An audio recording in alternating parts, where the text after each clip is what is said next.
आपने कभी यह विचार किया है कि लिखने की अभ्यास पुस्तिका जो आप इस्तेमाल में लाते हैं वह निर्माण की लंबी प्रक्रिया के बाद आपके पास पहुंचती है। इसके जीवन की शुरुआत वृक्ष से होती है, उसे काटा जाता है और लुगदी मिल तक ले जाया जाता है। वहाँ वृक्षों की लकड़ी को संसाधित एवं काष्ठ लुगदी में परिवर्तित किया जाता है। काष्ठ लुगदी को रासायनिक द्रव्य के साथ मिलाया जाता है और अंततः मशीनों द्वारा कागज के रूप में परिवर्तित किया जाता है। यह कागज प्रेस में जाता है। यहाँ रसायनों की निर्मित स्याही का इस्तेमाल पृष्ठों पर रेखाएं छापने में किया जाता है। इसके उपरांत पृष्ठों को अभ्यास पुस्तिका के रूप में बांधते हुए पैक करके बिक्री के लिए बाजार में भेज दिया जाता है। अंत में यह आपके हाथ में पहुंचती है।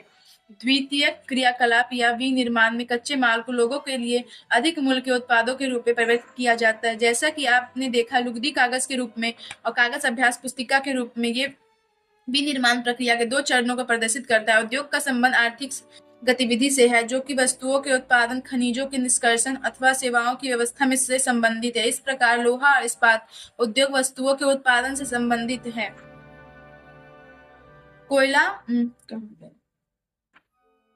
कोयला खनन उद्योग कोयले को धरती से निकालने से संबंधित तथा पर्यटन सेवा देने के संबंधित उद्योग है। उद्योगों का वर्गीकरण कच्चा माल, आकार और स्वामित्व के आधार पर किया जाता है। कच्चे माल के उपयोग के आधार पर उद्योग कृषि आधारित, खनिज आधारित, समुद्र आधारित और वन आधारित हो सकते हैं।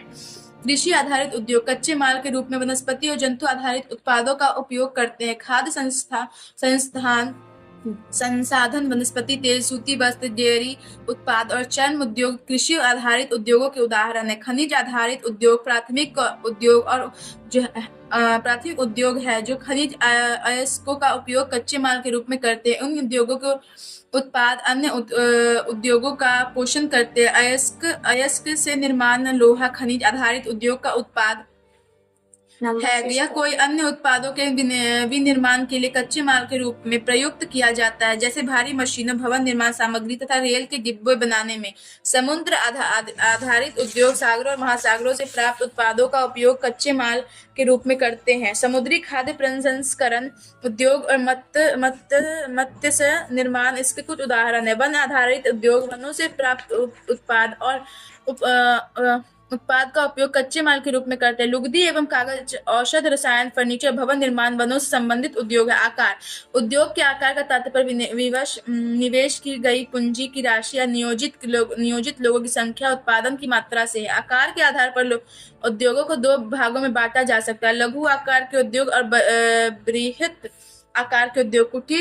कुटीर या घरेलू उद्योग जैसे छोटे पैमाने के उद्योग है, जिसमें दस्तकारों के द्वारा उत्पादनों का निर्माण हाथ से होता है। टोकरी, बुनाई, मिट्टी के बर्तन, अन्य हस्त निर्मित वस्तुएं कुटीर उद्योग के उदाहरण है। बड़े पैमाने के उद्योग जो बड़ी मात्रा में वस्तुओं का उत्पादन करती हैं, इसकी तुलना में छोटे पैमाने के उद्योग कम पूंजी में प्रौद्योगिकी का उपयोग करते हैं। बड़े पैमाने के उद्योगों में पूंजी का निवेश अधिक और प्रयुक्त प्रौद्योगिकी उच्च स्तरीय होती है। रेशम बुनाई और खाद्य प्रक्रमण उद्योग लघु पैमाने के उद्योग, ऑटोमोबाइल और भारी मशीनों का उत्पाद बड़े पैमाने के उद्योग है। स्वामित्व के आधार पर उद्योगों को निजी क्षेत्र, राज्य स्वामित्व अथवा सार्वजनिक क्षेत्र, संयुक्त क्षेत्र और सहकारी क्षेत्र में वर्गीकृत किया जा सकता है। निजी क्षेत्र के उद्योगों का स्वामित्व और संचालन या तो एक व्यक्ति द्वारा या व्यक्तियों के समूह द्वारा किया जाता है। सार्वजनिक क्षेत्र के उद्योगों का स्वामित्व और संचालन सरकार द्वारा होता है, जैसे हिंदुस्तान एरोनॉटिक्स लिमिटेड और steel authority of India limited. संयुक्त क्षेत्र के उद्योगों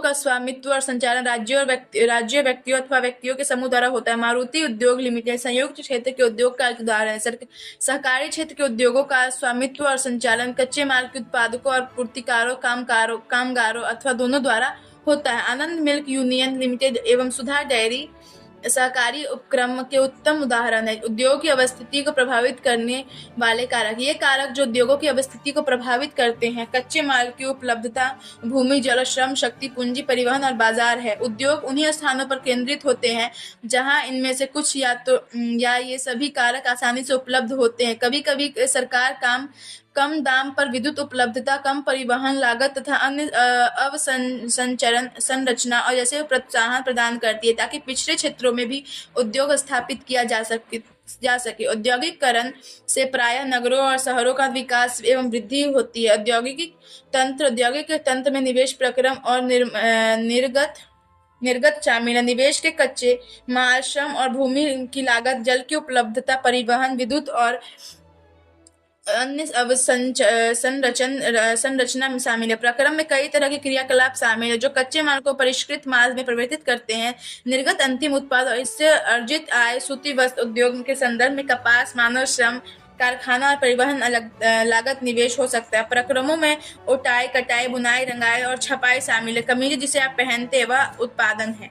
औद्योगिक प्रदेश का विकास तब होता है जब कई तरह के उद्योग एक दूसरे के निकट स्थित होते हैं और वे अपनी निकटता के लाभ आपस में बांटते हैं। विश्व में प्रमुख औद्योगिक प्रदेश पूर्वोत्तर अमेरिका, पश्चिमी और मध्य यूरोप, पूर्वी यूरोप और पूर्वी एशिया। मुख्य औद्योगिक प्रदेश अधिकांश शीतोष्ण कटिबंध क्षेत्रों, समुद्री पतनों के समीप और विशेष तौर पर कोयला क्षेत्रों के निकट स्थित होते हैं।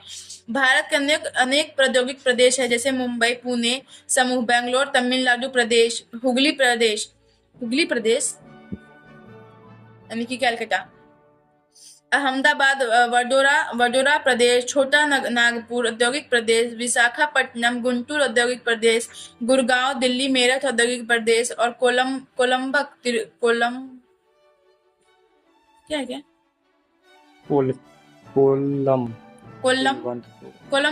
त्रिवंतपुरम औद्योगिक प्रदेश। उद्योगों में दुर्घटना, विपदा मुख्य रूप से तकनीकी विफलता, संकट उत्पन्न करने वाले पदार्थों के बेतरतीब उपयोग के कारण घटित होती है। भोपाल में 3 दिसंबर 1984 को लगभग 12:30 बजे घटित घटना अब तक की सबसे त्रासपूर्ण औद्योगिक घटना है। यह एक प्रौद्योगिकी दुर्घटना है जिसमें यूनियन कार्बाइड के कीटनाशी कारखाने से हाइड्रोजन साइनाइड तथा प्रतिक्रियाशील उत्पादों के साथ साथ अत्यंत विषैली मिथाइल आइसोसाइनेट गैस का रिसाव हुआ। 1989 में सरकारी सूचना के अनुसार 25,558 व्यक्तियों की मृत्यु हो गई। हजारों लोग जो बच गए वे आज भी एक या अधिक बीमारी से अंधापन, प्रतिरक्षा तंत्र विकृति, आंद्रशोथ विकृतियां आदि से पीड़ित। सर हम यही स्टोरी के बारे में आपको बता रहे हैं। हमने बता भोपाल गैस त्रासदी का वही कहानी है जो इसी पे उसमें कहानी है। बात भी सही। 23 दिसंबर 2005 में चीन के गायो कोया चोंगिंग में गैस कूप विस्फोट में 243 लोग की मृत्यु तथा 9,000 लोग दुर्घटनाग्रस्त हो गए और इन स्थानों में 64,000 लोगों को विस्थापित किया गया था।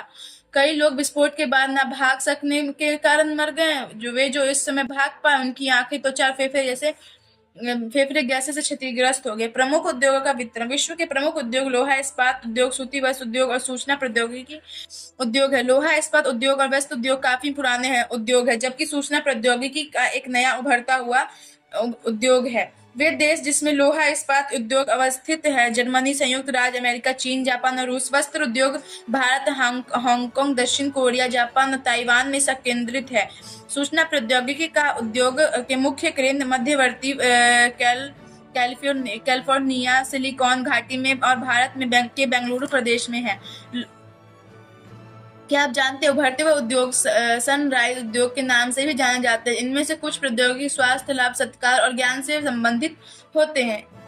लोहा इस्पात उद्योग। अन्य उद्योगों की तरह लोहा इस्पात उद्योग में भी बहुत से निवेश, प्रक्रम और निर्गत शामिल है। यह एक पोषक उद्योग है जिसके उत्पाद अन्य उद्योगों के लिए कच्चे माल के रूप में प्रयुक्त होते हैं। उद्योग के लिए निवेश में श्रम, पूंजी, स्थान, अन्य अवसंरचना के साथ साथ लौह अयस्क, कोयला और चूना पत्थर कच्चे माल के रूप में सम्मिलित है। लौह अयस्क से इस्पात निर्माण की प्रक्रिया में कई चरण शामिल है। कच्चे माल को झोंका भट्टी में रखा जाता है जहां यह प्रज्वलित होता है। इसके बाद वह परिशोधित होता है। प्राप्त उत्पाद इस्पात होता है। अन्य उद्योगों में कच्चे माल के रूप में प्रयुक्त किया जाता है। इस्पात कड़ा होता है और इसे आसानी से काटा और आकार दिया जा सकता है अथवा इसे तार बनाया जा सकता है। एल्युमिनियम,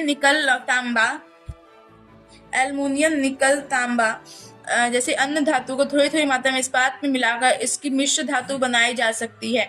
मिश्र धातु इस्पात को असमान कठोरता, दृढ़ता और जंग प्रतिरोधक क्षमता प्रदान करती है। इस्पात प्राय आधुनिक उद्योगों का मेरुदंड कहलाता है। लगभग सारी वस्तुएं जिनका हम लोग उपभोग करते हैं या तो लोहे या इस्पात से बनी होती है अथवा इन धातुओं से निर्मित औजारों मशीनों से बने होते हैं। पोत, रेलगाड़ी, ट्रक और ऑटो अधिकांशतः इस्पात से बने होते हैं। यहाँ तक कि सेफ्टी पिन और सुइयां जिनका उपयोग आप करते हैं वे भी सिर्फ इस्पात जी लोहा, आयरन। अच्छा।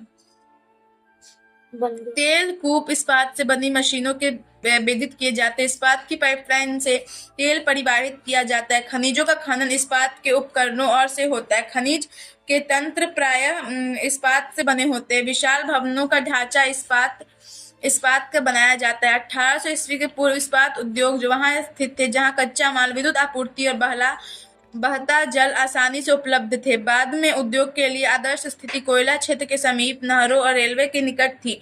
1950 के बाद लोहा और इस्पात उद्योग समुद्र पतन के निकट सपाट भूमि के विशाल क्षेत्रों में केंद्रित होने शुरू हुए।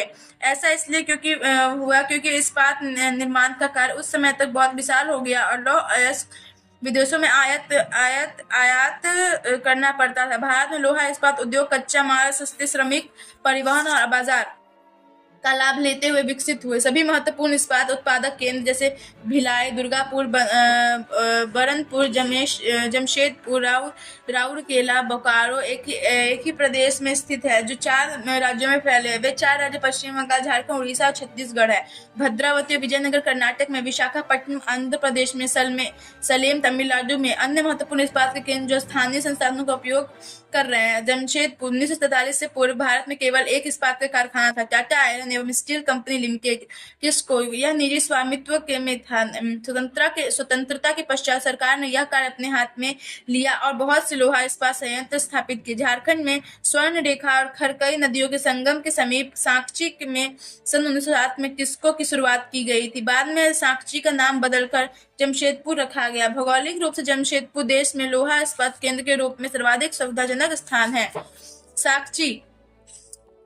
साकची को कई कारणों से इस्पात संयंत्र स्थापित करने के लिए चुना गया। यह स्थान बंगाल नागपुर रेलवे मार्ग और काली माटी स्टेशन से मात्र 32 किलोमीटर की दूरी पर था। यह स्थान लौह अयस्क कोयला और मैग्नीज निक्षेपों के साथ साथ कोलकाता के निकट भी था जहां विशाल बाजार उपलब्ध था। टिस्को को झरियों कोयला क्षेत्रों में से कोयला और उड़ीसा तथा छत्तीसगढ़ से लौह अयस्क, चूना पत्थर, डोलोमाइट और मैग्नीज प्राप्त होता था। खरकई और स्वर्ण रेखा नदियों से पर्याप्त जल की आपूर्ति होती थी। सरकारी प्रोत्साहनों से इसके पर्याप्त पूंजी उपलब्ध हुई। जमशेदपुर में टिस्को की स्थापना के बाद कई अन्य औद्योगिक संयंत्र स्थापित किए गए थे। इसमें रसायन इंजनों के पुर्जे, कृषि उपकरण, मशीनों, टीन की चादरों, केबल और तार का उत्पादन किया जाता था। भारत में लोहा इस्पात उद्योग के विकास से त्वरित औद्योगिक विकास आरंभ हुआ। भारतीय उद्योग के लगभग सभी क्षेत्र अधिकांशतः अपने आधारभूत अवसंरचना के लिए लोहा इस्पात उद्योग पर निर्भर है। भारतीय लोहा इस्पात उद्योग में बृहत समाकलित इस्पात संयंत्रों के साथ साथ लघु इस्पात मिल भी सम्मिलित है। इसमें द्वितीयक उत्पाद, रोलिंग मिल और सहायक उद्योग भी शामिल है। पिट्सबर्ग यह संयुक्त राज्य अमेरिका का एक महत्वपूर्ण इस्पात नगर है। पिट्सबर्ग के इस्पात उद्योग को स्थानीय सुविधाएं उपलब्ध है। कच्चा माल